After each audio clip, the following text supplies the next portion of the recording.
This ACC College Football Preview Part 2 edition of the Sports Gambling Podcast is brought to you by Underdog. Get up to a $1,000 deposit match when you sign up at UnderdogFantasy.com. Promo code SGPN. Hey folks, this is Bud Foster. You're listening to SGPN. Let's let it ride. Go Hokies, man.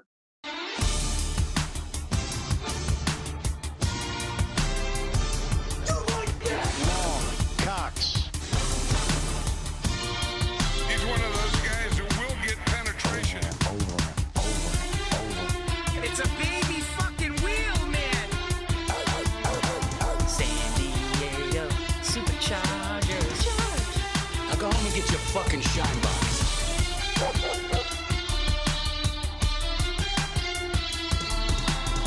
Ooh, welcome everyone to the Sports Gambling Podcast. I'm Sean, stacking the money green with my partner in picks, Ryan, Real Money Kramer. What's happening, Cram? Dog.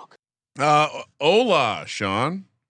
Hola, indeed. Yeah, just do that's ACC speak for hello. Okay. Yeah. The South of the border. Coastal Conference Preview Part 2. Joining us in studio from the College Football Experience, Colby Dent, aka Pick Picasso. What's happening, Colby? Oh yeah, What is that? Are you doing Stallone? Stallone? No, I'm excited too. Is this a Bill Belichick? Coach, my dad coached here, and I'm excited. Another opportunity, and coaching's fine. Don't ask me questions about my girlfriend. Jordan. Yeah, I mean, should we talk about it? Sure. I think we have to. It's kind of funny because Bill Belichick, always known as a guy who no off the field distractions. Don't let any of that media shit leak into the locker room, impact things. And the biggest story from UNC football has been Bill Belichick's girlfriend. The Ring camera, the how did they meet, their personal life. I would even say like everything is just insane. Like North Carolina traditionally hires like kind of buttoned up, kind of pretty boy coaches. You know what I mean? Like guys are like guys Coach that go K, to like the country Garden. club. Yeah, like like your buddies down at the club. You know, the white shoe lawyers. Yeah, and then they go out all and the hire ducks in a row. Belichick. And that's what they thought. Did they know about the girlfriend? You got to try. But we got to try this new 56 degree. You'll love it. Making a golf joke. They obviously knew. Yeah. I think in hindsight, that's why we had all these weird opt-outs, right? Well, you had Michael Jordan cut them a big check, I believe. Might have been Jordan's call. Jordan doesn't give a shit about it. Well, Jordan was like, "Yeah, Jordan, hey, what's up? I'm Jordan too." No, I think Jordan. Well, I think that weird, because his buyout went to nothing, right? After like something strange, like 6 months, and people thought that was a Belichick might want to look at the NFL, but maybe that was the other way around. Well, do you think there was? I mean, it was kind of weird in some ways that he did not get a NFL job, Ryan. Do you think Jordan and the drama surrounding him impacted his ability to get another job after the NFL? He interviewed in Atlanta. He interviewed 4 NFL jobs. Couldn't get a second interview from Atlanta. Couldn't get a second. Well, we know that Robert, in hindsight, we know Robert Kraft might not like Belichick. Yeah. The owners obviously talk to each other. True, but I mean, he won a bunch of Super Bowls. You think? No, the NFL owners would never. They would never force somebody out. They would never. They're men of high integrity. What are you trying to say? He certainly. I mean, you could make a pretty easy case for Bill Belichick over Raheem Morris if you wanted to make that. Now, of course, Are you sure he brought in Jimmy Lake? That was a nice hire. Was the Patriots' success more Bill Belichick or Tom Brady? Certainly. Brady has been way more successful than Bill Belichick, highlighting why he's the greatest quarterback of all time. Is he more successful than Belichick? Oh, Belichick won yes. 2 Super Bowls with the Giants. Oh, as a coordinator, but I mean go watch that tape. That offense was not very when good. We also had Lawrence Taylor. Sure, but I'm just saying that defense was fucking awesome. But Brady's been successful at every single turn. Look, I'm not trying to shit on Tom Brady. I'm just saying Belichick has got some medals that hang up from his days before the Patriots. All right, that's fair. But then since they broke up, Brady has been much more successful. Sure. I think I've been thinking about this more. When people make that argument about Tom Brady cherry picking a great situation, going and winning a Super Bowl, which by the way he was very close to not winning. The Matt Castle year. If Aaron Rodgers just runs, how much credit? If Aaron Rodgers just plays football, no, I agree. but how much credit does we never? I feel like they don't not enough. Not that I'm defending Belichick here, but not enough is spoken about the Matt Castle year, where they just they lost their quarterback and said, "All right, well we're just gonna." Well, that's what's lost in all of it. That's why it's a TMZ take. I get it. Brady's incredible. They didn't just win a couple games. Their defense had a bunch of great players, man. Ty Law, Willie McGinnis, Richard Seymour, Junior Seau was on the team when he was still solid before the car crash that caused all that CTE. And then they had a bunch of good guys, man, like Ted Johnson and Greg Beekert and shit, not Beekert, but Ted Johnson and Laura Malloy, and they had a great fucking roster, man. Well, yeah, and a lot. I mean, they were both obviously good. But, Vinatieri, the best kicker ever, you could say. But I would say that coming back to the original question, I do think that the existence of this figure in Belichick's life, comboed with Kraft probably slandering him at any chance he could. Well, and he probably wanted a lot of. He also wanted roster control, and Jordan wanted our roster. Well, that was his weak. Wanted a GM. That was really his downfall. Was that his he personnel told Arthur decisions. Blank, I got my own GM, by the way. Well, she's CC'd on the emails and she's running the social media and this book tour. Well, and then what's great though is I could see that North Carolina. I could just see them completely blindsided by this because they're probably used to Mac Brown have his nanner pudding out on his at his golf. Well, I will say it's like the first commercial story about her crowbarring herself into was it KFC? It was some Pepsi. But no, there's an underdog. No, the second one is the underdog. Well, there was a CBS spotlight too. Yeah, but the underdog one is the one that they fake shot an entire scene to appease her because she wrote her. Don't worry, honey, it's coming out. Yeah, the underdog. If you remember, Bill Belichick was in the underdog fantasy promo code SGPN. Yes. And he's Shout there. Out Cam. He's there on the phone cleaning his pool, and they're all talking and stuff. And she pitched herself to be in the commercial and hanging out by the pool as a main character. And they're like, sure, we'll film that, and they did, and then with no intention of ever using it. Oh, that's good. I mean, to fake film something. That's why. How horrible of a woman must this be? He's incredibly pussy whipped. It's something like he's doing. How about those photos? By the ocean where he's the wearing mermaid. Yeah, he's pussy whipped. It's stuff that you do in high school where you're just figuring out women for the first time. You're like, yeah, whatever. And he doesn't know how to say no. So this is the trade. I trade making a fool of myself for what? It's just so puzzling because he's at North Carolina. You could have told me a bunch of other schools. I think North Carolina. If you had to power rank these, I think North Carolina would be in the bottom 20 that he would go to. I know his dad coached there, but I'm just saying it makes for absolutely just fascinating content. I mean, again, it's going to end in a glorious way. This woman seems like she's. You don't think they're just going to get married and live happily ever after? No. She seems crazy. I mean, the fact that this is her she's 21. That was the other controversy, right? She lied about her age in the up direction, and then so she's younger than we thought, and she already had a 80-year-old boyfriend. That's a strange type. She already had an 80-year-old boyfriend. Oh, you didn't know about that? No. What happened? Belichick is her second old man. Remember the guy with the wine reviews? I don't remember. Okay, so Pablo Torre, who's making a name on being a journalist who broke the Bill Belichick case. I thought Picasso.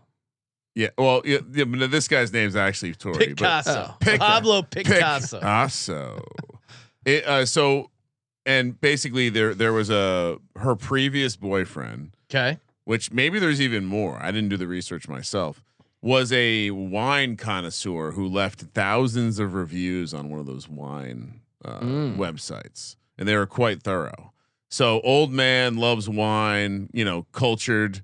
It's just a weird type. And her mom owns like a crazy ass sex shop. So she's just a whore, is what you're saying. Well, I think if your mom owns a sex shop and you immediately go into like old ass dude, like close to death with money, I think you're probably been training, right? It's no different than you see like the meathead on the block has a kid and he's doing the bench press reps out on the driveway. Like the mom has a sex shop, and when you're 18, you're dating a 70-year-old. There's no one on the planet that is 18 that's like, you know what I need?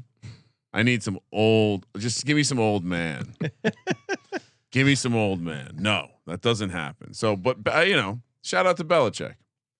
What I want to know is how long had he gone without pussy with the wife?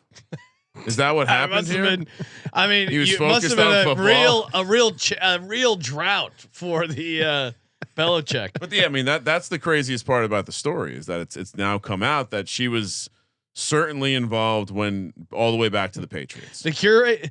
Jordan. So Jordan was, you mean? Yeah. And supposedly he told her to wear red pants so that when she was showing up on the sideline, he could spot her. What an old man What a thing. training camp. I can't see so good. Would you mind wearing these red? Jordan, I don't got my readers when I'm out on the field. Can you wear them sexy red pants so I know what ass I'm looking at? I don't want to slap the wrong ass. Well, and again, not to. I accidentally slapped my son's ass because he wore red sweatpants. Steven, he had long don't hair wear for a red little pants. bit. I might confuse you with my hot piece of ass. Bill is with Jordan in the bedroom making love, and Steven's in the corner just doing that thing with his lips. Father, you're doing well. Oh, where's Josh McDaniels? He's the butler. Jordan grew up in humble circumstances, the daughter of a fisherman and the curator of a sex toy museum. It's a museum. Oh, it's a sex toy shop. What do you mean? Well, museum. time out. How are you curating? Where is this located, by the way? This is the dildo Abraham Lincoln used to fuck Mary Todd. A lot of people don't realize Thomas Jefferson. This is the first wood carved butt plug. Like what? Well, Thomas Jefferson spent a lot of time in France, so he was into some freaky shit. Oh yeah. We got to do a field trip next time we're in the. Where is Northeast. it? I'm assuming it's just Maine. They need to excavate Monticello. Find what kind of. Is that what this woman's doing? She's excavating old places to find dildos. What a strange. I was just listening to listening about the people that brought back the dire wolf. Well, these people are looking for ancient dildos. But yeah, imagine your mom's that, and then you immediately start dating a 70-year-old who's got millions. No, the one before Belichick. Well, he doesn't have millions. Well, I assume you have millions if you've written over 1,000 wine reviews, right? I imagine writing 1,000 reviews for anything. Should we start talking about the ACC? Well, now people are guessing that that's of course she didn't want to reveal how they met. Belichick, old guys like museums. Oh, hey, I'm in town. Oh, sex toy museum. Oh, hey there, young lady pulling tickets here. I know something else you could pull. Do you think they met at the museum? You think Kraft took Belichick there for a little talk? I'm going on Yelp. I'm going to try and find this. Yeah, please. I want to know where is that located? I would say that. The thing that's funniest is when you see the reports that the friends and family close to Belichick are concerned and are looking into the situation. The videos, if you didn't see the ring cam, maybe you took a lot of time. The ring cam videos that were leaked of Belichick shirtless wandering around. What's he talking about? This guy's fucking. What are you in his bushes watching? You haven't seen any of this. No. So back to more of the reporting. So the people who this was an Airbnb. And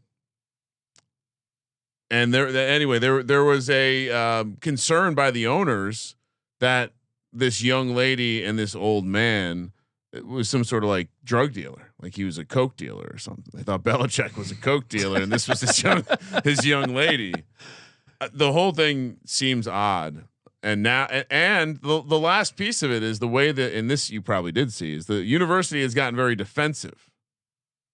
When again, that's what I'm saying. They're used to their guys out on the golf course being like, you might get a call about them having one too many, white zins at the golf course bar. So now most likely, I'm going to guess that we don't hear much more from this story until UNC's bad. But if they start losing games, it is one of those things. I have a feeling we're going to learn a little bit more about Jordan and her decision making. If they end up being really good, it's going to completely go away. She did what? She designed the jersey? Like, oh, she's going to be designed in place by the time the end of the season. All right. Hey, of course, if you're looking for a little vacation, you got to go to Circa Las Vegas, the D. Good times there. Love us a trip to Circa Las Vegas. We're going to be hanging out. Circa Las Vegas, August 21st through the 23rd. Come say what's up. Use the promo code SGP15. Get you 15% off the stay. The Circa, the D, or the Golden Gate. We're going to be out there for the ultimate sign up weekend. Sign up for Circa Million. Sign up for Circa Survivor. $1,000 gets you in. Shake my hand. Shake Kramer's hand. 6 million guaranteed for Circa Millions. 15 million guaranteed for Circa Survivor. You don't want to win your company Survivor pool and not also be in Circa Survivor. And it's great. You got to come out to sign up. Great excuse to come out to Las Vegas. Footballcontest.com is our official proxy, and it's great. Proxies, you sign up with them, and then boom, you submit their picks every week. It's very easy to do. And a promo code SGP over at footballcontest.com gets you $50 off the proxy fees. But come say hi. Ultimate Contest Weekend is really awesome. Colby's going to be out there as well. Mac, we're going to be doing College Football Week 0 stuff. We're going to be doing live shows. The VSiN show. There's open bars. You want to come out for that weekend or any weekend between now and when the NFL season kicks off. You can even sign up right up until I think it's the Saturday or Sunday of NFL Week 1. And of course, we're also brought to you by MyBookie.ag. Head over to MyBookie.ag. Use the promo code SGPN. 100% deposit match up to $1,000. T's and C's do apply. 100% match. NFL futures, college football futures, win totals, live in-game wagering, and even a little blackjack. They got it all. MyBookie.ag. Yes, the MyBookie money bag. I'm taking a timeout right now. Yeah, Ryan's taking a timeout. But you can. Do they have a random college football future? I'll pull it up and see. Okay. Head over there. Get started today. MyBookie.ag. Promo code SGPN. It does not look like it right now. They have had they at some point they had the national champion, which is funny because they put every school in it, and so they can offer a decent price, but it's like you could end up with Kennesaw State. Good luck. Arkansas Pine Bluff. In fact, I probably have. I'm not going to look right now. I need to do that thing where you put your account on a timeout with the MyBookie account. Self-exclusion. The money bag was just too fun for too long, and then it came crashing down.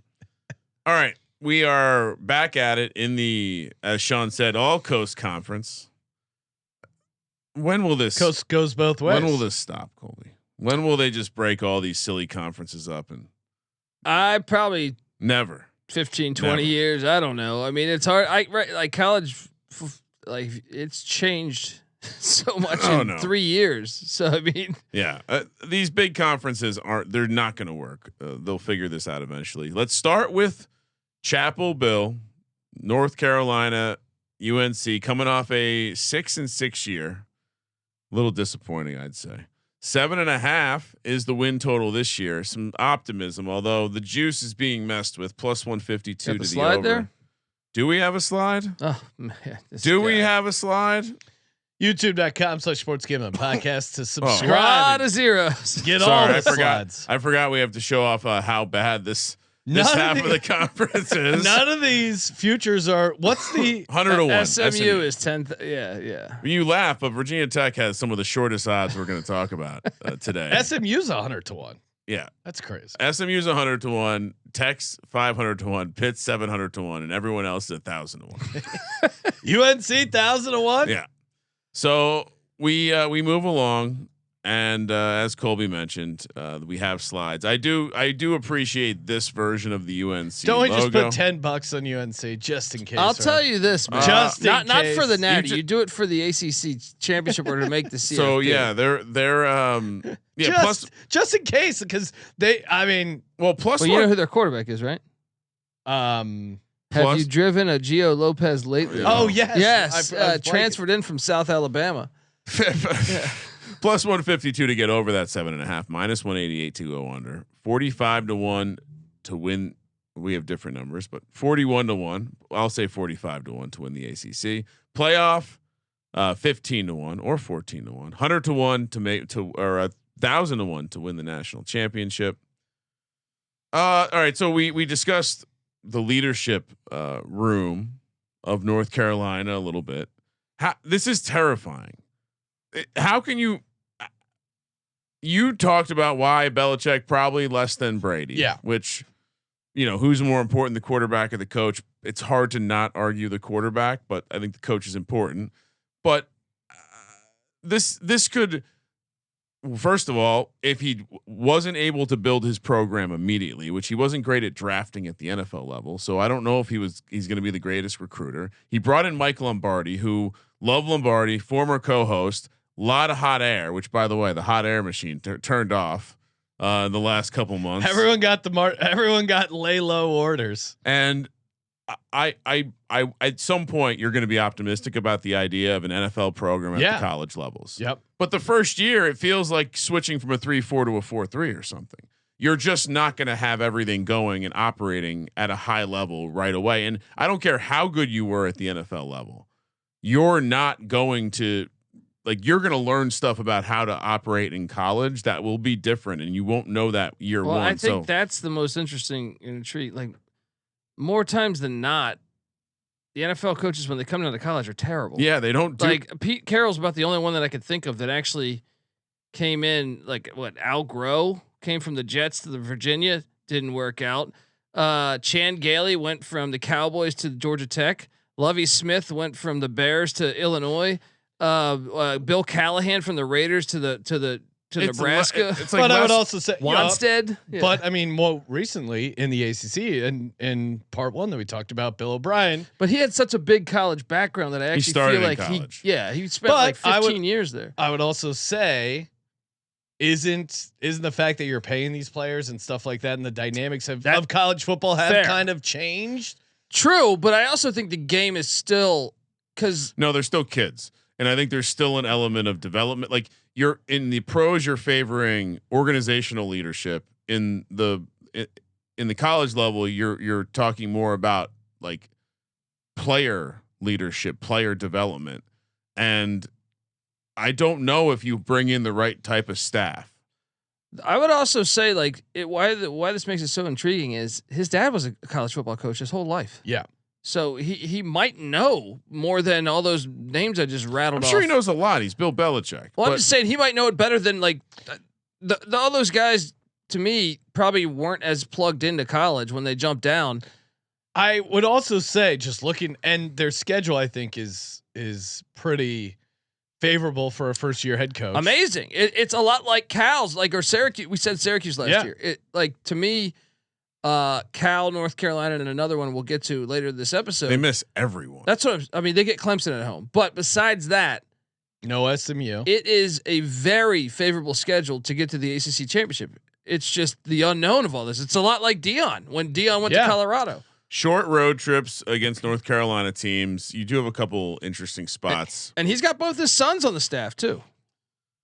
Again, my biggest concern is less about the football. Once you're playing football, it's getting to that and going from nothing to a team. I mean, this is go back and look at Belichick early in his time with other teams. He wasn't instantaneously successful. And so I think he's probably really smart. I think the defense will probably be very good and not make a lot of mistakes. I'm fascinated by that though, because but how the quickly game can is you so much different as far as in the NFL, your athlete is, you're getting the best of everybody. So it's a lot of a copycat league. it's when you're taking on UCF running speed option and shit. You know what I mean? Like it's just a lot different. That's the strength of Belichick. I think the game strategy of football is probably the thing he's best at. So I'm not worried about him game planning for these different types of offenses. I'm worried about him having a team that can compete with I mean, he doesn't face a lot of quality, to your point. But when they do face quality teams, what's going to happen? I don't think the program's going to be ready year one. And you want to talk about guys on the staff, Freddie Kitchens, who was obviously a joke at the pro level, but you want to talk about a guy who has a bunch of college football experience. I remember him playing quarterback at Alabama. Is he the OC? Yeah, he's the OC. Yeah. He's got a lot of play calling experience as well. No, that's what I'm saying. I think a guy like him is good for the college game and will help Belichick. And if Belichick just schemes up the defense and helps get in recruits, this team might be good. I think it's not year fascinating. one. Well, let's look at the schedule because a best case. All right, so I've said negative things about Colorado, but no one is better at going in, like getting to a team and flipping the team with recruits. And what happened with coach, like it wasn't instantaneous. We hit the over both years. Yeah, took a little bit of time. Yeah, he wasn't getting dealt a 7.5 win total either. He wasn't getting dealt this type of schedule though. I can tell you this: Colorado's schedule was way tougher than this. All right, let's look at the schedule. Week 1, Labor Day. I think I might be at this game. TCU at Keaton Memorial Stadium. So this is a fascinating game because guess what? When Coach Prime came up, guess who he played? TCU, and he beat him. Knocked him off. What's the week 1 spread, Ryan? Do we have that? I want to say. Yeah, let me pull it up. We should load up on TCU.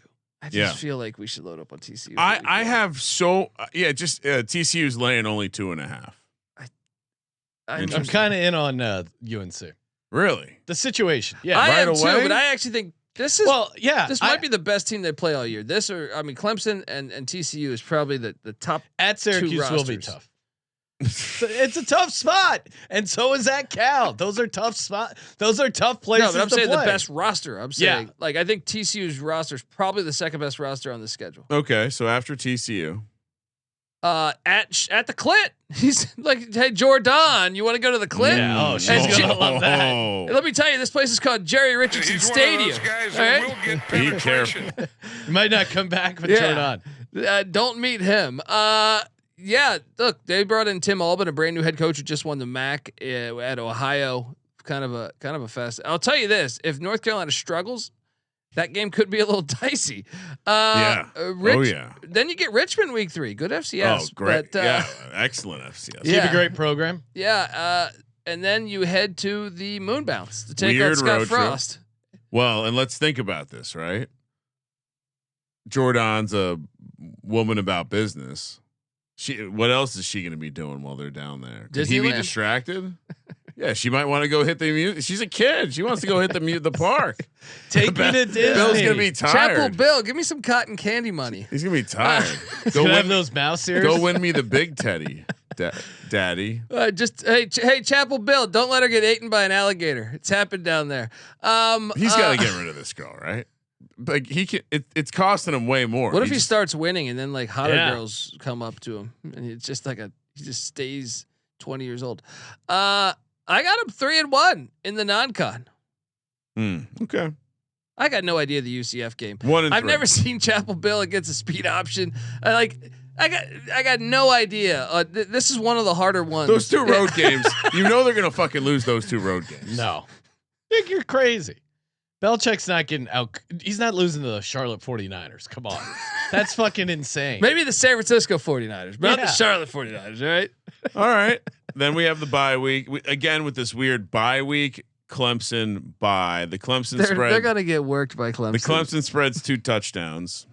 I'm fascinated by at this. At Cal, UVA at home, at Syracuse, Stanford at home. That's a great schedule. At Wake, a great fucking Duke schedule. at home, at NC State at right down the street. All right, so they don't leave the state of North Carolina their last month of the season. That'll be good. More time with Jordan. Yeah, I think they're at least 8-4. Give me the over, and I think they have a chance to be decently good. I mean, they only leave. They're the highest variance team in the conference. They only leave North Carolina 3 times. Yeah, I mean, I like the Gio Lopez get. I think he's good. Did you get into it with Gio Lopez on Twitter? He thought we were being, and then once he listened, we're cool. Oh, what happened? Because I was saying I love his stuff, but I said, have you driven a Gio Lopez lately? Oh, that's right. And then he thought it was a disrespectful line, and I said, no, Jesus. listen to the episode. I've been fucking praising you, man.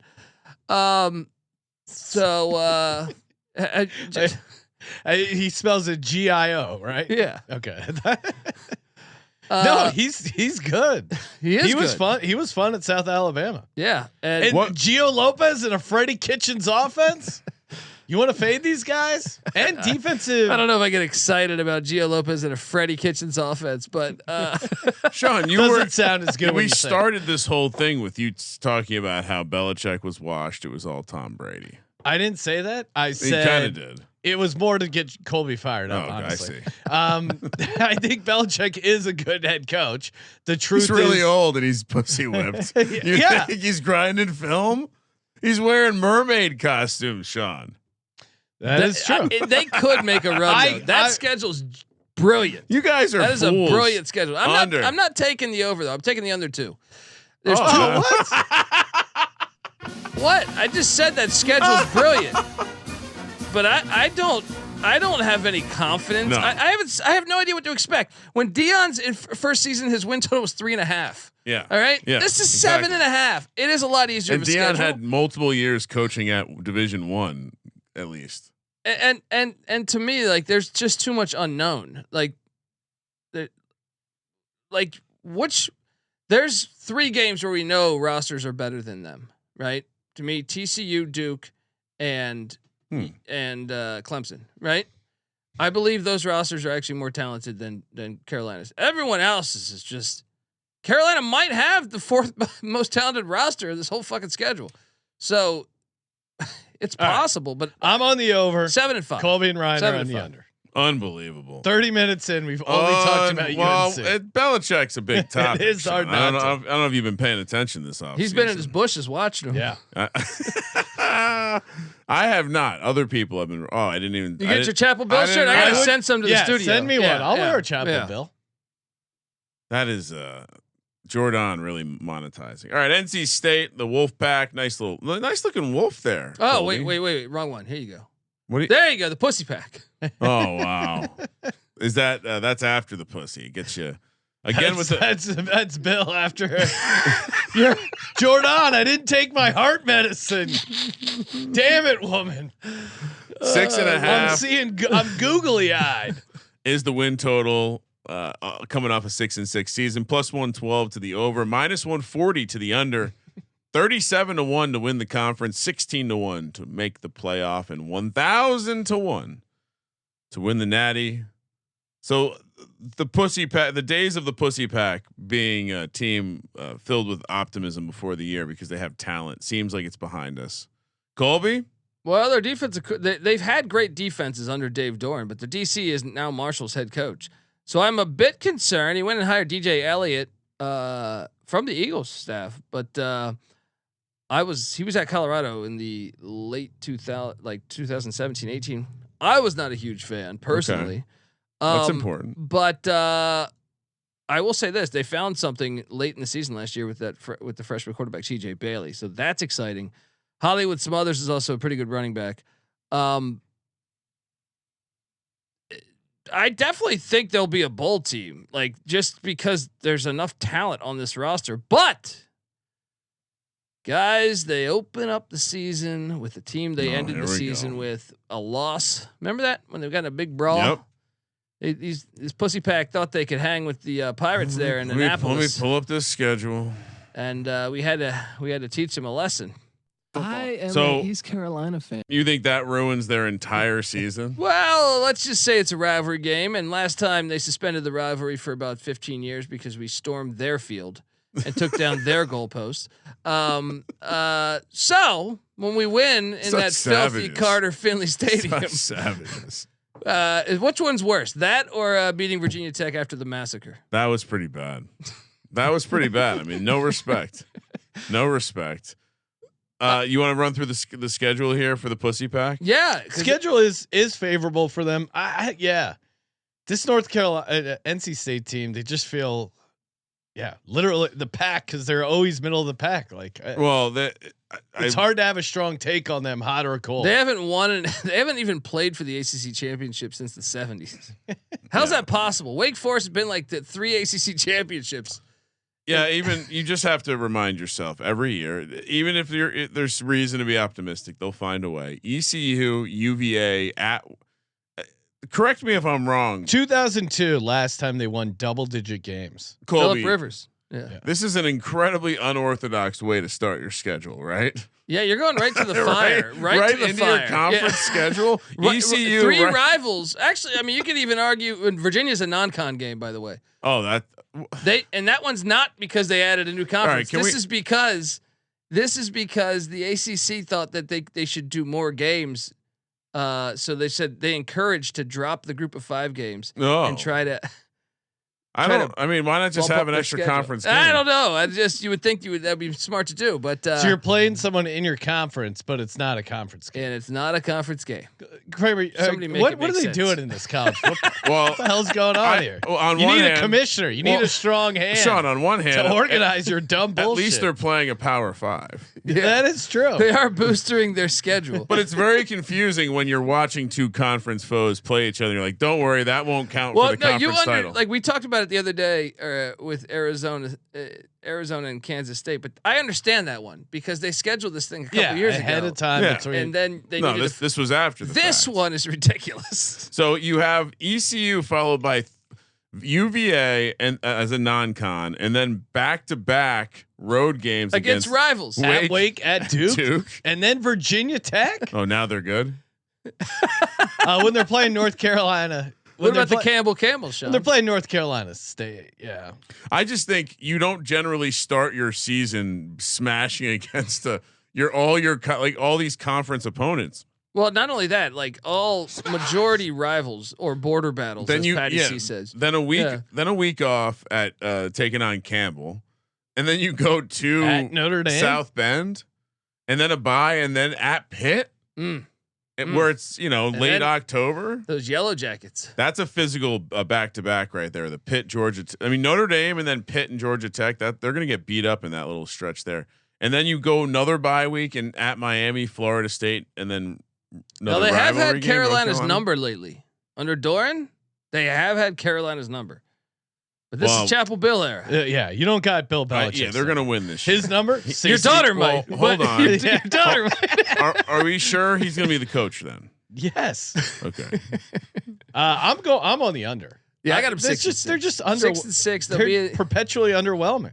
I think it's a hard schedule though. Besides Wake Forest, who's early on, brand new head coach. I don't see a lot of wins on the schedule. I mean, they could beat Virginia. They could beat Virginia Tech. They could beat Campbell.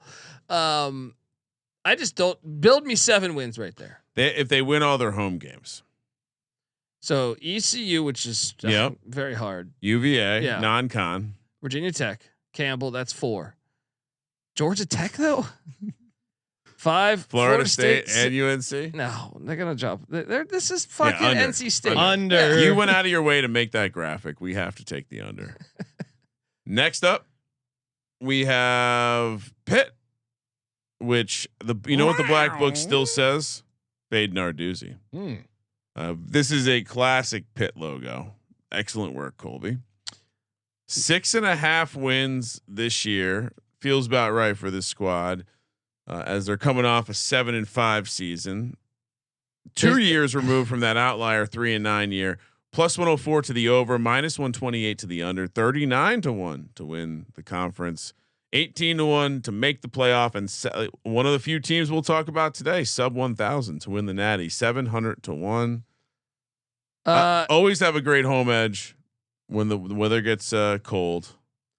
Yeah, but talk to us. What are we doing with Colby's already put Narduzzi back in the hot seat. I was going to say, is he going to be? I'm still surprised because they have a brand new AD, a brand new president. So I just feel like it's tricky. They started out hot 7-0, right? Yeah, and then lost all 5 at the end. That happens. But I will say this: I was high on Pitt last year, and I think I hit the win total. I was trying to check that. I didn't. You failed at checking it. I'll check. I didn't find last year's thing. Oh, I got it. Yeah. I got it. It's right here. What was it? What was our win total? 6.5 last year. Yes. and I hit that. Right?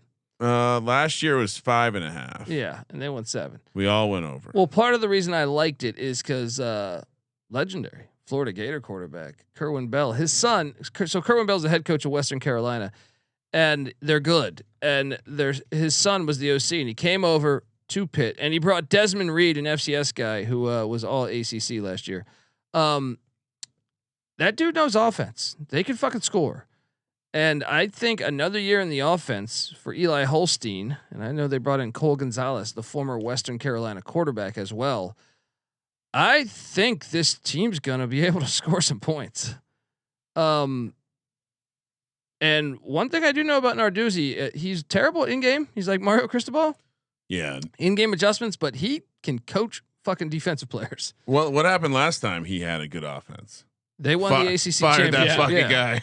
And then he fired him. They won the championship, and then he said, "You know Get what? the fuck out of here! Hey, let's celebrate. You're fired, you pile of shit." Right? Why did he get rid of him? Did Too much offense. I honestly think he was probably offended at the fake quarterback slide, like me. As a defensive guy, he was like, "You ever try that bullshit again?" In fact, I don't even want to look at you. Get out of this office. They can win 7 of these games. Look at this schedule. I just think the offense will be better this season, knowing what that was a big jump from the other Signetti to who was much more conservative to this style of offense. So I am kind of bullish on this team, knowing that Narduzzi will have the defense looking pretty good. Let's break down the schedule.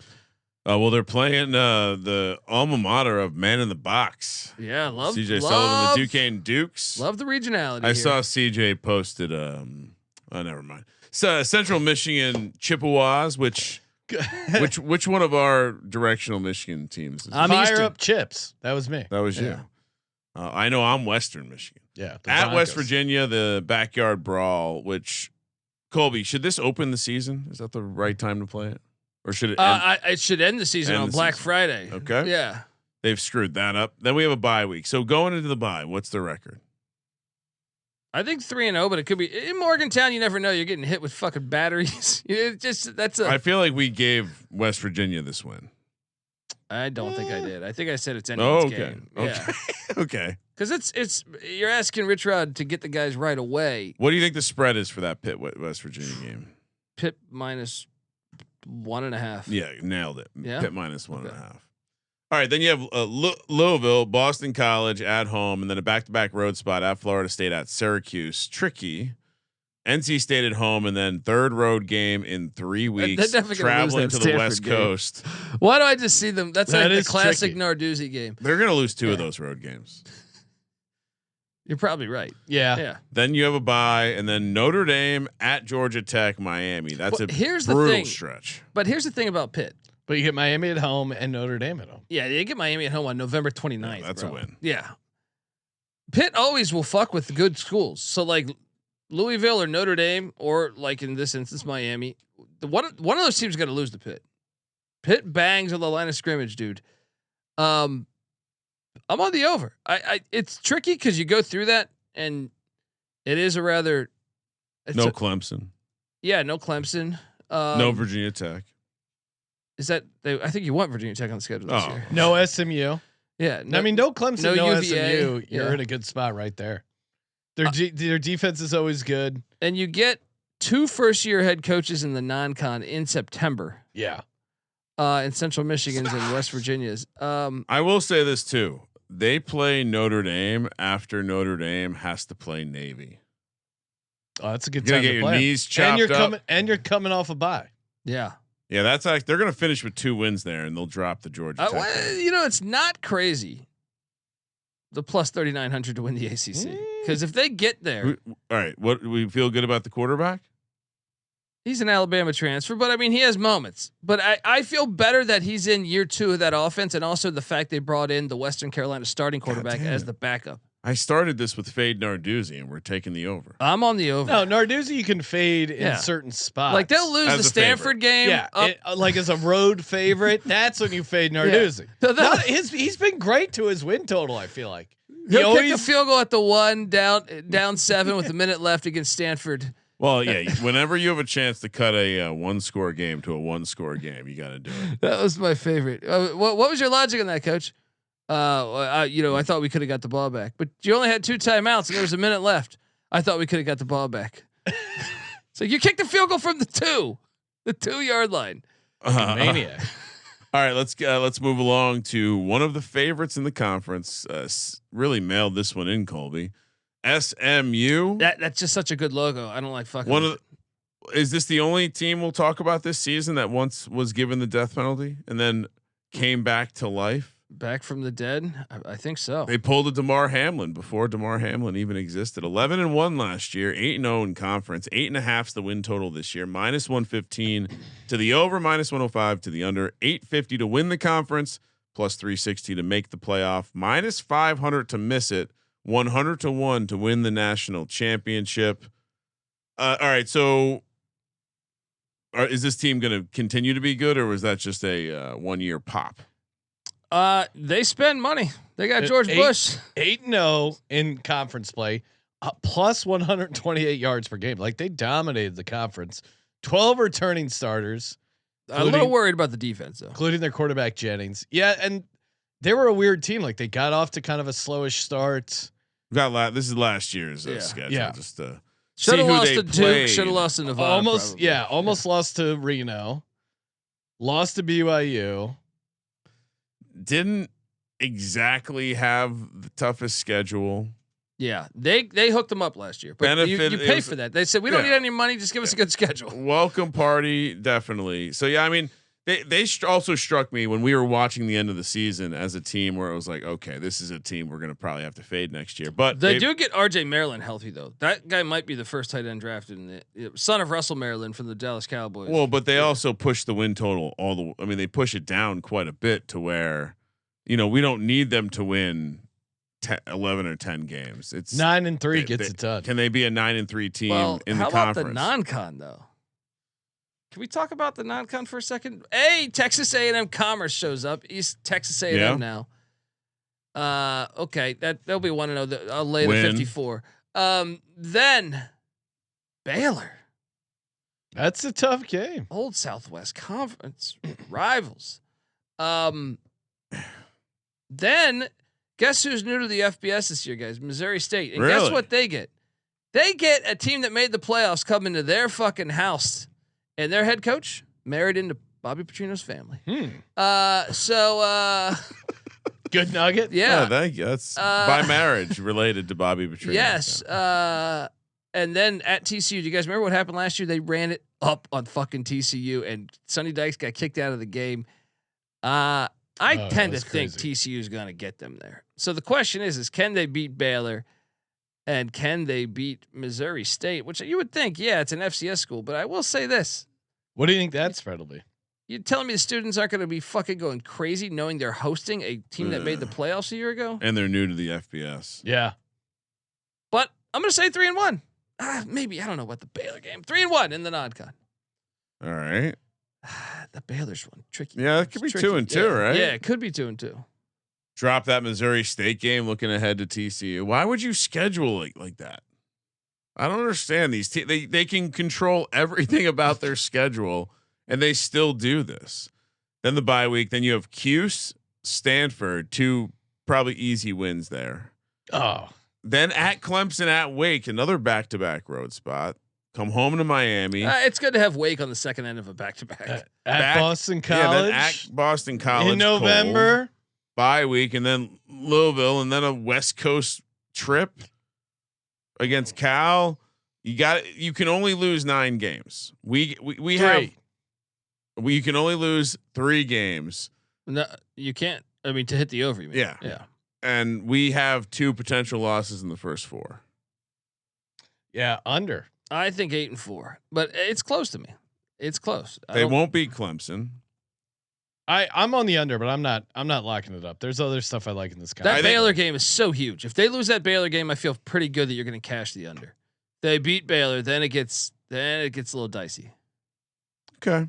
There's plenty of games. There's like 6 losable games. At least. Under. How many overs in because we're doing the Virginia Tech episode. How many does that ramp up your unders? Possibly. We'll have to see. Thanks for asking. Sure.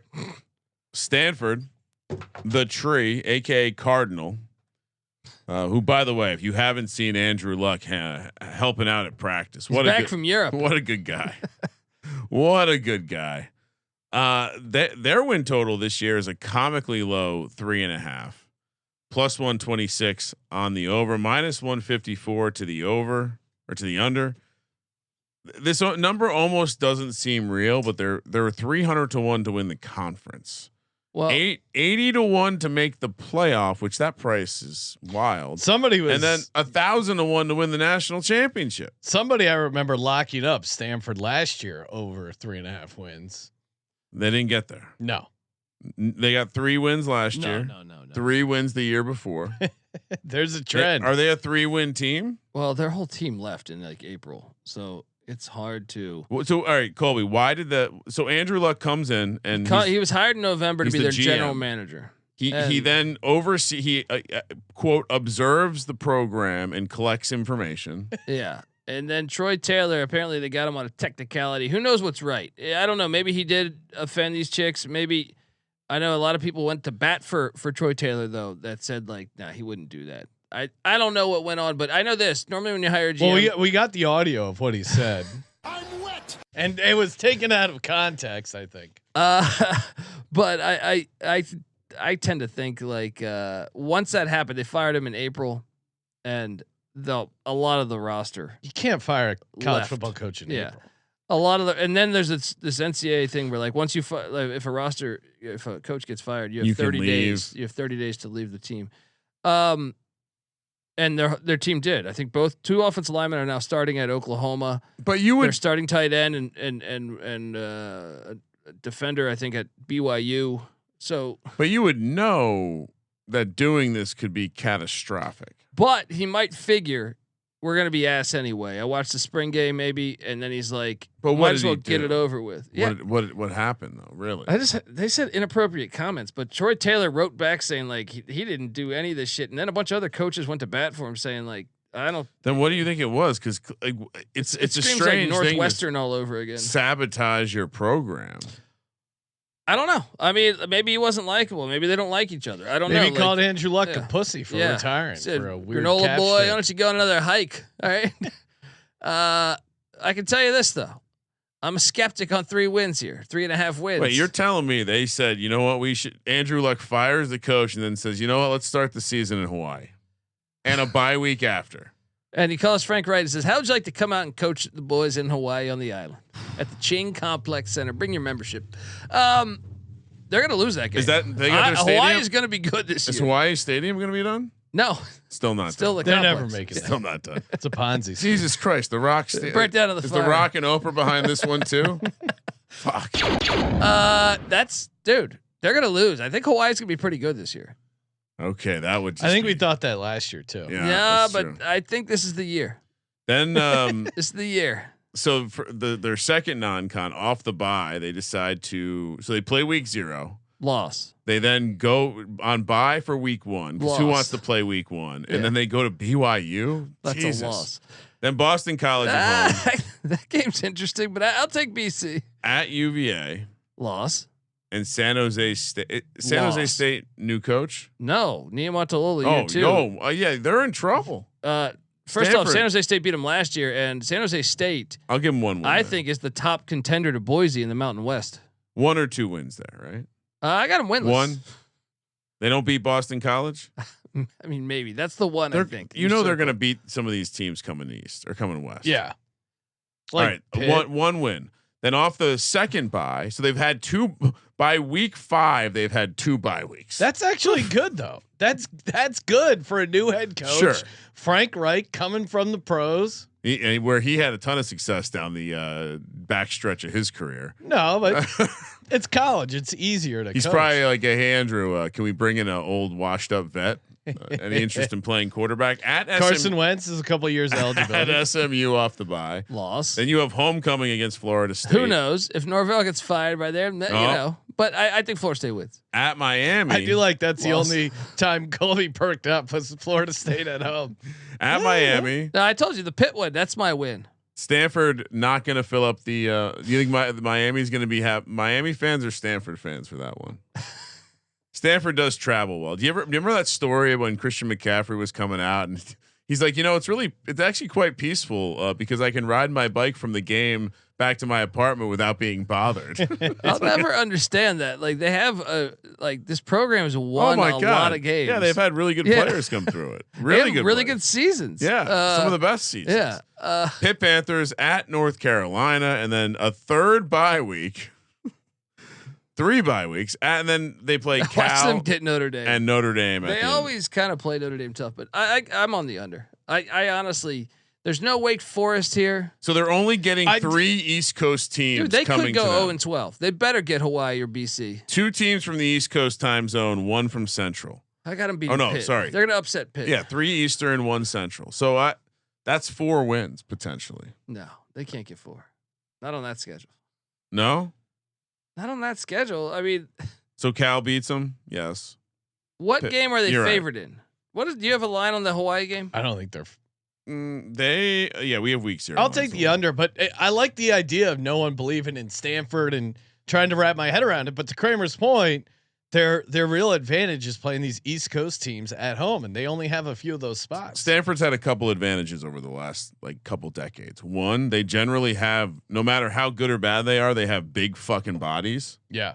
Which it sounds like they lost a lot of those big fucking bodies. They normally always have some NFL guys on their roster, but it seems right now and transitional. In the ACC, their massive advantage is they're going to catch some teams on bad travel spots. So, yeah, I think 3. I'm kind of with you. I think they can get Boston College, Florida State, Pitt. They'll get those 3. Maybe that's their ceiling. I don't think they're going to beat all 3. They're favored by 2.5 over Hawaii, which I'm already liking Hawaii as well. In the Hawaii Chang is Center. a better football team right now. Is it the Ching Center or the Chang Center? Okay. Colby says move along. Do you have that Bruce Lee clip you sent us, Shad? Oh shit. The Miller Lite was very scandalous back in the day. All right, let's move along to Sean's second favorite program, the Syracuse. You got to move that slide. Orange men. Classic. Orange. I forget. Orange men. Are they still the Orange men? Well, they don't have any women on their football team unless. Do they? Let me check their quarterback position really quick. So the Syracuse Orange coming off a 9-3 year, very nice. 5.5 this year. Plus 136. 10-3 season, buddy. 9-3 regular season. Okay, but still, I don't observe. When you win 10 wins at Syracuse, you got to milk that I don't thing. observe the postseason when we talk about this stuff because it's all willy nilly. Some teams play, some teams don't. It's Mickey Mouse. Minus 168 under 5.5. 60-1 to win the conference. 30-1 to make the playoff. 1,000-1 to win the Natty. It seems like there was this tremendous amount of optimism around Syracuse. And now because Fran Brown's the man. But now they're already talking about him moving on to his next job. Well, not after this season because Syracuse got a great schedule last year, and the ACC said, "I hope you enjoyed it," because they stuck it to him this year. I think this is the hardest conference schedule in the ACC. So they did bring in Stephen Jelly, who played in the college football playoffs and had played well against Penn State for the Notre Dame Fighting Irish. Kind of the guy to start that comeback. Kyle McCord, obviously now Philadelphia Eagles. Shout out to Kyle. Oh, so no more Honda McCord. No, huh? No, he got rid of the Honda. He's got like a Chevy Tahoe. I'll have to ask him. He's but barely making any money. He was good. Obviously, pumped a ton of offense, but he did have some backbreaking interceptions that certainly cost them in those losses. So if you get someone that's maybe a little less turnover prone, that could be a addition, a slight upgrade in some sense. Yeah. I tend to, I don't know, that feels like that quarterback specifically. I feel like we should be measuring when you lose a competent one. Well, they lost Gadsden too. I mean, they do get Justin Ross Simmons back, the wideout from Colorado State that came in. Who's going to win the quarterback job? I think it's going to be Stephen Jelly over Collins, the transfer from LSU. Yeah. But who knows? But that was a late ad. It makes me think though that they watched the spring game. And they're like, we're going to need somebody. We need a quarterback. But to me, as much as I like Fran Brown, and I do, Schedule's tough. The schedule's really tough. Schedule's very hard. They open up in Atlanta at that filthy. Chick-fil-A will be open. What the hell's that? Mercedes-Benz. What's that spread? Kickoff classic. They could win that game. I'm gonna be on them on the money line. They could win that game. Money line is Tennessee lost Nico plus 360, 12.5 in a dome. But that's all going to be Tennessee fans. Yeah, who gives a shit? I've been to that game. The ACC doesn't fare well in that game. I would recommend you don't bet on the ACC in that game. UConn and Colgate. Watch out for UConn. Watch out for UConn. I thought you were going to say watch out for Colgate. Then at Clemson, winnable. Loss. Always give them fits. Duke at home, which again I think the basketball matchup there. At SMU, bye week. Pitt at Georgia Tech. Their road games are very difficult. Yeah. North Carolina at home, at Miami. Jesus. Bye at Notre Dame, and then Boston College. They'll still get 6 wins. I mean, they play 5 road games that are all they're going to be underdog clearly in all 5 of those road games and the neutral site. So that's, to me, that's 6 losses. That Tennessee right game is so. If they can get that Tennessee game, I can see a path. But all right, so if they don't win a road or neutral site game, can they run the table at home? They can win one of these road games. Come on. I think they'll lose one of these home games. Yeah.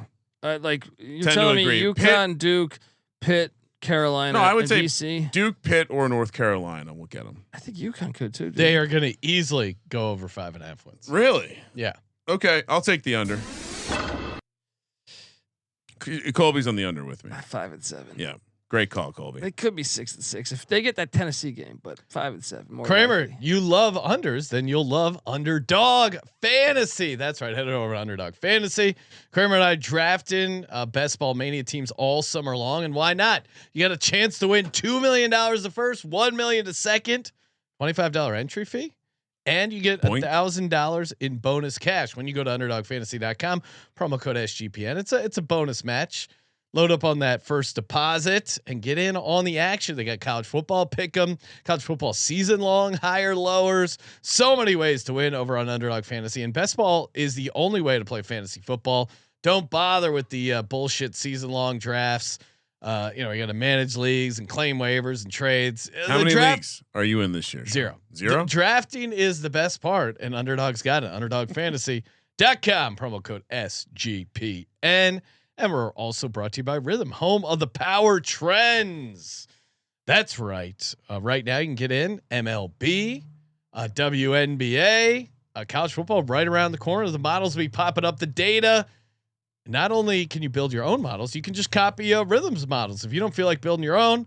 But it is fun to build your own. You adjust the sliders. They back test the data and go, hey, this is a good idea. Let's build this model. And then you get the picks spit out every week. Go to sportsgamblingpodcast.com/RITHMM. That's sportsgamblingpodcast.com/RITHMM. All right, we continue with boy. Who the hell is this guy? This is gonna be a problem. I feel like that Thomas Jefferson. The algorithm. I mean, again, you gotta look for those dildos under. He does have a sword. He just came from the sex toy museum. Yeah, hold on. What is that hiding underneath his pants? It's strangely. That's a weird shaped sword. I mean, Colby, this isn't even a joke. I've never seen a sword with a tip. That. Kramer, can you zoom in on that thing? I don't think I can go full screen. Let's see what that's not how a sword normally ends. That is literally the tip of a sword. YouTube.com/sportsgamblingpodcast. Colby, where'd you get this graphic from? This is back in the day, their logo, long time ago. I'm coming to the rescue with a zoomed in version. Let's just see what this looks like. Okay. Oh my God, Colby, where are you getting this image? That's not a sword. What is this? What kind of fucked up cosplay? One more time. YouTube.com/sportsgambling. Oh, one more time. Oh my God. All right. UVA. This is horribly great people on both sides. Not really. UVA. What the fuck is a Wahoo anyway? I still, the last great UVA moment I can remember is them getting bounced by Furman as I stood up and gave a huge round of applause to the shockingly large contingent of UVA fans out in beautiful Vegas at the Westgate. That was fabulous. Coming off a 5-7 season, people are a little optimistic about this team because their win total is 6.5 this year, plus 108 to the over, minus 132 to the under, 95-1 to win the conference, 25-1 to make the playoff. Get the fuck out of here. 1,000-1. They're optimistic because they went out and spent. Yeah. They brought in Cameron Ross at wide receiver spot, and Trell Harris, also quarterback Chandler Morris. That guy's been in college football a long time, and he started a lot of games. So, and then they added some guys on the defensive side, and obviously Dion shit on him for tampering with his players. Yeah, I mean, this is them going in. They actually finally listened to Patty C and threw money into their football program. Now the question is, can it work? Because he has not delivered. He is definitely on the hot seat. So, gotta be this is part of the reason why I said, what did I say? Carolina, Cal. This is the third team. The schedule's amazing. Well, and last year. They started 4-1, finished 5-7. So coming in cold. But only 9 returning starters. But maybe that's good if you're a 5-7 team. Well, they open up against the Coastal Carolina Chanticleers, then at NC State, the Pussy Pack. Non-con game. Is that it? That's a non-con. Non-conference. That's the same game. Yeah, the same game we were talking about earlier. Then you have William and Mary. They still call them the Tribe. Still call them the Tribe. Jesus Christ. Go. I mean, it's 2025, guys. Then you get the Cardinal. I mean, look at this. Stanford at home. Look at this list of mascot or team names they're going against: the Chanticleers, Pussy Pack, Tribe, Cardinals, Seminoles, and Cardinals. I mean, that's a nice stretch to open the season. They're gonna if they start off 4-0, they're gonna get destroyed by Louisville or 5-0, whatever that is. So they could be 5-1 here. Nah, I think they're going to be 4-2. Yeah, I'll take 4-2. Bye week. Then you have a homecoming game against the Washington State Cougars, who aren't in the best of states right now. At UNC and at Cal, that's a tough back-to-back. Then you come home to play Wake and go back on the road for Duke. Very tricky little block of games there. Then a bye week into the Virginia Tech game, and we know how that will finish. So we got them 4-2 before the bye. They only need to win 3 games. Man, they're going to be 6. They feel like it's just a 500 team. I think I'm going under. Colby, can you make a case for them going over? Oh, certainly. That schedule's amazing, but yeah. We just haven't seen them be like. I don't know if Tony Elliott's a good coach. No, and it's like not. You're just sitting there, but they invested. The Clemson coaches aren't good. I'm fine saying that. I think Dabo has an amazing culture down there, and things work out because for a long time, like you've mentioned many times, they were cheating the best. Or cheating as good as some of the best teams. He's coming off the best year at UVA at 5-7. Before that, 3-9, and then 3-7. It's certainly neither one of the dudes that left Clemson have exactly looked anywhere near good. I can get to 6 wins. Yeah, not over before they play Virginia Tech. And let me ask you, they're not winning against Sean. Virginia. Is Brent Pry even there? Oh my God! You and these. You're putting another coach in the ground. Oh, he'll be there. He's got to move some. I got to take the under. Move some heavy bags from the equipment. Not a crazy thing to play that plus 9,000 to win the ACC though, Sean. Because with that schedule, yeah, I see one automatic loss with that schedule. They play 3 road games in 4 weeks. Yeah, Colby. the at UNC, at Cal, Wake at home, but then at Duke. What if UNC's terrible? I'm fine with that. I mean, look, I see what you're saying. They actually traditionally play North Carolina really well. Kramer, you're gonna go over on 6.5, right? Can't do it. Really? Can't do it. They've won once against Virginia Tech. Bronco Mendenhall, 2004. Bronco Mendenhall. So we're all in the under 6.5. Fuente, that piece of shit. How do you lose in 2019 in Charlottesville? It's disgusting. Next up, Kramer. Just so you know, you won over in this episode compared to 6 unders.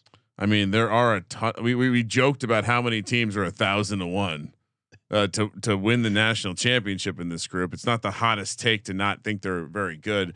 Oh, nice. You got the sexy pajama Hokie logo here from my Virginia Tech Hokies. Have not sent the donation check in yet.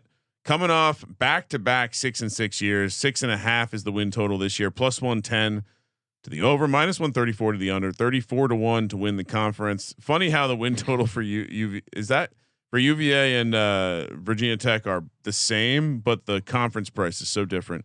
16-1 to make the playoff, 500-1 to win the national championship. Talk your shit, Colby. Well, Drones is already injured, but here's the good news.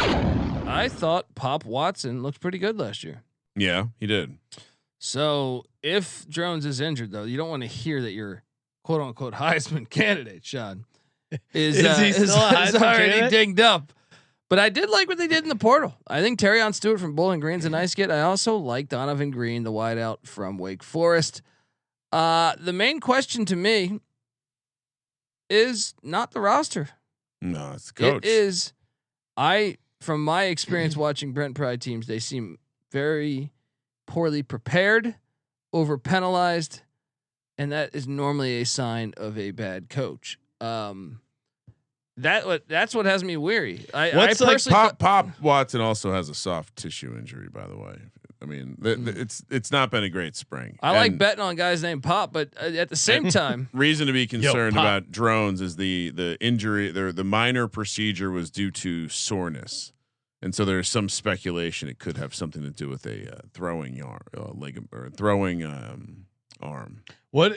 In the Brent Pry era, what would have been his signature wins? No, he hasn't. I think he hasn't beat a team with a winning record, or he hasn't. Maybe one. He's done nothing. And to Colby's point, it's the obvious shit. It's the shit that you would like. The rah. He's good at the rah stuff. He's good at getting the alumni excited. He's much better at that than Fuente. And perhaps that was purely just the pendulum swung so far over to Fuente land where he wasn't good. He was too busy to say what's up to Frank Beamer and the 99 national championship team to now we have Coach Pry, where all he wants to do is fucking jerk off these Virginia high school coaches and talk about how this is home and get Metallica to play a fucking concert in Blacksburg. Another thing is like Pry got his rep as Penn State DC. Yeah. The defenses after Pry have been better than when he was there. Sure. I would say that the defense at times has been good, right? Like they were able to get after the quarterback.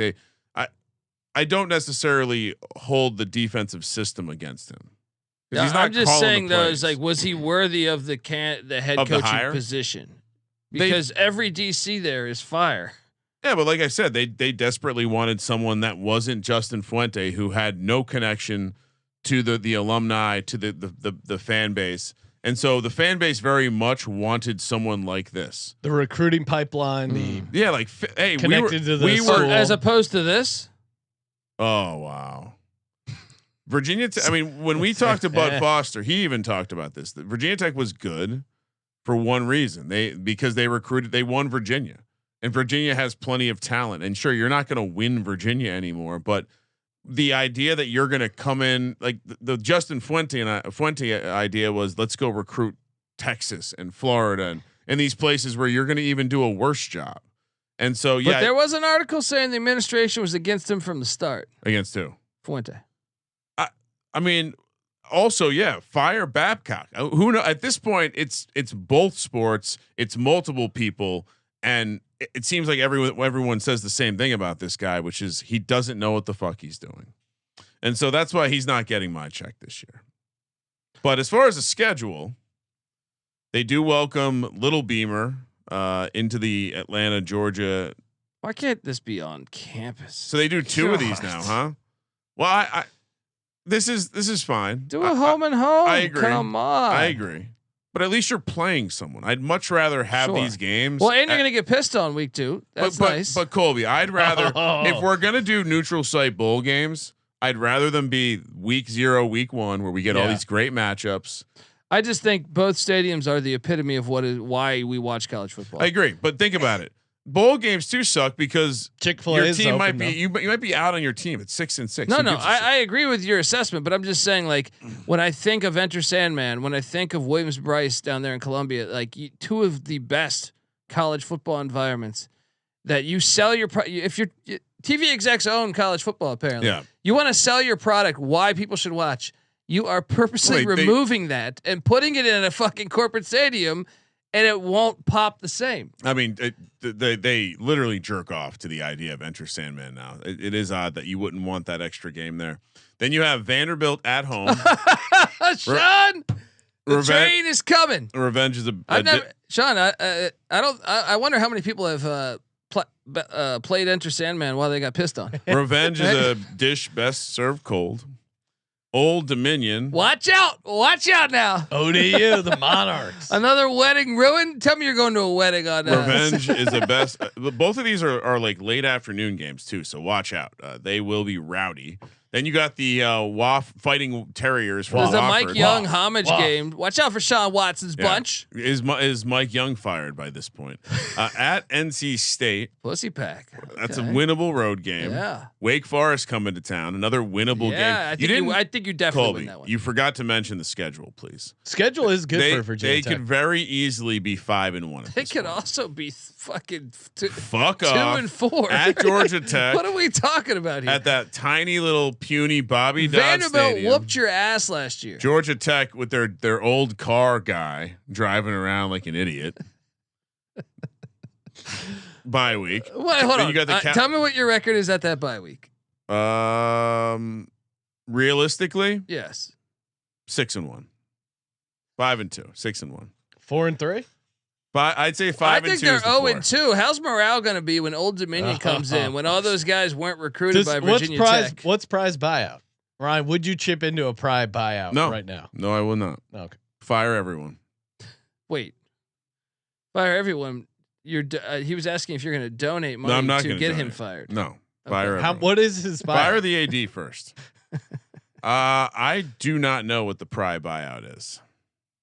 You want to look that up for me? I'll look it up. Cal. Then you have Cal coming all the way across the country, and then a tough home. That's a nice little stretch there. Then you get and that's a Friday night game, and then you're again. Why do we not have a Thursday night game in Blacksburg? You idiots. Then you have Louisville coming to town, also probably going to be a night game in November. That's losable. Then another bye week at Florida State. Miami at home. Miami doesn't. I like the second half at of UVA. I do like the second half. I think the first half is really hard though. I think I just walked into a 10-win season. Give me the over, Sean. Conservatively, I got to 10, maybe 9. So this is interesting because Kramer is not really enthusiastic about this Virginia Tech team, which makes me want to consider taking them because so many winnable games. The schedule is very easy for them. But I don't believe in Brent Pry as a coach. I'm sorry, Kramer. I don't. That's real sticking point. But they have a lot of easy games. He might not have to do too much coaching. Yeah, that's true. But Colby, what are you doing? I'm on the under 6-6. Colby takes the under every year on Virginia Tech. Look, tell me who they're better than. What roster? So we know South Carolina and Vanderbilt's roster is better, right? At NC State, I think NC State's like 3 points better, right? So they're catching 9.5 points for South Carolina. That's the only spread we have. So look, I think Old Dominion, Wofford, Wake Forest should be wins. You're capable of beating NC State, but also that is at NC State, so I would favor NC State. They have fared well in that building. You're definitely losing at Georgia Tech. There's a bye week. You're home against Cal. I give that as another win, so that puts you at 4. Louisville is better than you. Yeah. So I will put that as a loss. Okay. Right? I'll be okay with that. Then there's a bye week at Florida State. It's going to be tough. I'll say between Florida State and Miami, there's one loss there. Virginia Tech has done well. 6-6. I'll give you the Virginia game. Where'd you get 6 wins? Ready? Old Dominion, Wofford, Wake Forest, Cal. That's 4. And I'll even give you 2 of the final 3 between Florida State, Miami. And Virginia. Here's a trivia question. How many times in the last 5 years has Georgia Tech beaten Virginia Tech at home? Well, wait 0. a second. That's unfair. At 0. home, it's in Bobby Dodd. What? I know. Oh, Oh, well, Georgia Tech at home 0. That's when they had Jeff Collins. Yeah, 0. Kramer, Jeff Collins. We should move along. This isn't going to go anywhere. 6-6. No one wants to hear any of this nonsense. 6-6. All right, let's move along to Wake Forest. Last team on the docket. Oh, look at Colby sneaking stuff in. Again, really got basic with the logos in the ACC. Well, actually, Wake doesn't offer much. This guy, what is this guy up to? He looks like someone who's been doing too much drugs and is chewing too hard. 4-8 after a 4-8 season in 2023. So right where they're supposed to be. 4.5's the total this year. Minus 140 to the over, plus 114 to the under. 260 to 1 or 40 to 1 to win the conference. 65 to 1 to make the playoff. 1,000 to 1. Another 1,000 to 1 shot to win the national championship. Colby was not high on Wake. Colby's I like typically Dave high Clawson. on Wake. I think he's great. This guy looks like the logo looks like a crackhead. Yeah, Look something. at the teeth. And look at those pupils. Like, oh my God. Look, they're kind of. I mean, they brought in Robbie Ashford, the backup quarterback from Auburn. They bring in a lot of the Washington State team because they hired Jake Dicker. Yeah, from Wazoo. Interesting to leave Wazoo for Wake Forest. I'm a bit surprised that anybody would do that. Because I think Wazoo's a better job than Wake Forest. You're a state institution. Like Wake Forest enrollment's very little. And private school in a conference with a good and in a conference where you don't know that you're going to be in that conference much longer. Yeah, you are the doormat. Better to be the doormat or in a conference of two teams. Wazoo still has like Drew Bledsoe, who's like super millionaire, donating money and shit. You know what I mean? Like, it just seems like Wake Forest. I was a bit baffled. Private school. I know they can write checks. I think he's originally an East Coaster, so I think that's the only benefit I'll say. Not very, but here's the thing: Dave Clawson, I think, was an incredible coach. So I don't think they're going to be pretty good. I don't think they're going to be good without him. Like maybe not. Maybe down the road, but year one, their schedule is favorable. They avoid a lot of the big dogs in the ACC. They should watch out for week 2, though. Let's walk through it because I feel like I need one of these bottom feeders to surprise some They people. will beat Kennesaw State. I think they're breaking in a brand new head coach. But week 2, did you guys watch opening night last season? Remember I was just referring to this. Why I was high on Pitt. Cade Bell is the son of Kerwin Bell, is the head coach of Western Carolina. Western Carolina had NC State on the ropes, lost by like 3, I think it was. They're gonna They're better than Wake Forest, dude. Like Sean, we got to start tallying how many FCS wins Colby gives. I'm telling you, watch out here, especially catching Wake Forest in this transitional period. It's a dangerous game. And then you get the Pussy Pack at home at night. Yeah, I think this is actually a decent start for a new head coach. 3 home games, very winnable games. 2-1 going into a bye. I think they're 2-1, but watch out for those catamounts. Then you got a bye week. Then it's Georgia Tech at Virginia Tech at Oregon State. Why would you do that? It's a tough travel spot. That's I mean, those are 2 tough places to get to. If you know what I mean. You're going plane and bus. So I got them 2-4 going into the second bye week. Yeah, like they go 0-3 there, right? Yeah. The wheels fall off. Bye week. That's SMU. why they better get that Western Carolina game. At Florida State, at Virginia, another back-to-back road spot. North Carolina, Delaware. They got Delaware. Good thing they snuck. I think Delaware's better than them, dude. Isn't Delaware? Are they in the FCS now? Yeah, this is year 1, and they've been in FCS power for a long time. At Duke. Even if they win their first 3 games, Sean. Yeah. I have a hard time finding 2 wins. I'm taking the over. One of these bottom feeders is going to pop their head up. They could beat Virginia. I guess. I think they could start out 3-0 and get 2 more after that. And then what's the site? So they Blue get Hen, Delaware and who? Virginia, Blue Hen, maybe? And they get Delaware and they get a surprise win. I think they'll be 5-7. How many overs do I have? The juice is telling you to take the over here. I'll take the over only because I have a tremendous amount of unders. Colby, are you on the under? Definitely. Okay, Colby. I actually think there's a chance 1-11 is on the table here. I do. Well, my concern is that they're like when they start losing. 9 teams in this episode. Colby had 1 over. But it's weird how Wait, who did I have on the over? Louisville? Pitt. Pitt. You like Yeah. Pitt over. Like the Pitt over. Yeah. Actually, you know what? Wake Forest under. What am I doing? Okay. I don't need to pander to the people who don't I like think- my unders. I think there's going to be a one bottom feeder pops his head up. I'm going with Wake Forest. 2 locks in a future. Kramer, what do you got? Don't lock up Virginia Tech. You don't need that heartache. Not going to. Don't worry. We're gonna go. Ooh, so many good unders to pick from. Let's lock up the North Carolina under. That will be a dumpster fire.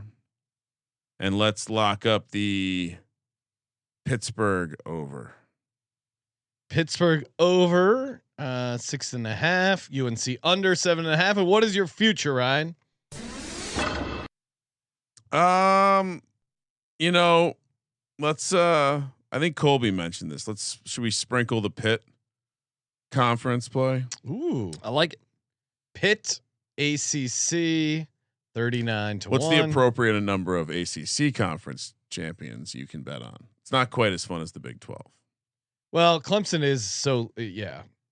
I think, But there's a path with having 17 teams where Clemson loses out on the tiebreaker. yeah, Yeah, what you do is you have that just like last year. You have not just like last year. But you have a team that goes like undefeated or 1 loss. Then you have like 4 The 3-loss teams. teams. The 4-team tiebreaker. All right, for me, let's see. Oh, Syracuse. They're getting over 5.5. Pitt. Yeah. We're gonna go Pitt over 6.5. And we're gonna go I'm a gambler. Give me UNC to win the ACC at 45-1.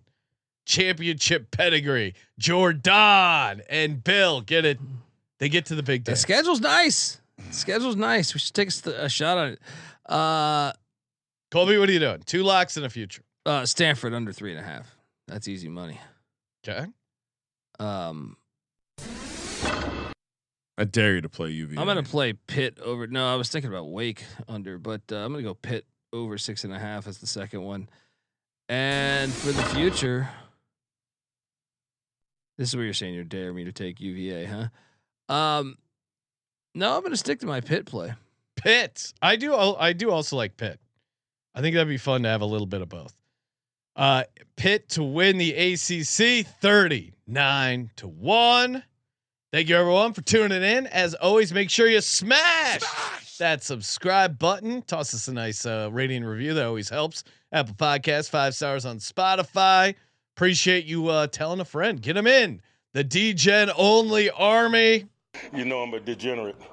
And we're breaking down all the college football conference futures. And Colby, college football experience, team previews. Make sure you get those as well. And of course, thank you for participating in the Sports Gambling Podcast. for Sports Gambling Podcast, I'm Sean, stacking the money green. He's Ryan. What the hell is a Wahoo anyway, Sean? Kramer, let it ride.